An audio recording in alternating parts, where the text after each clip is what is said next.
pagsun, magmalipon kita. Ayaw pag-usap sa pag-alagad niya. Kay ang atong kahago di mawala sa Ginoong Hesus nga atong gisaligan. Magmalikon,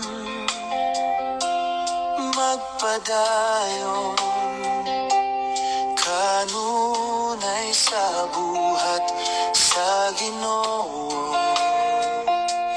Kay ang atong paningkamot adunay bayad sa langit nung gingharian. Lig-on ang pagtuo, lig-on ang gugma, hangtod sa katapusan magalagad kanya.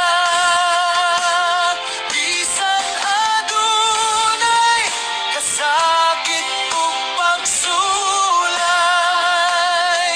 ang Ginoo maghatag kusog. Matag adlaw busa magmaya ug magpadayon kita.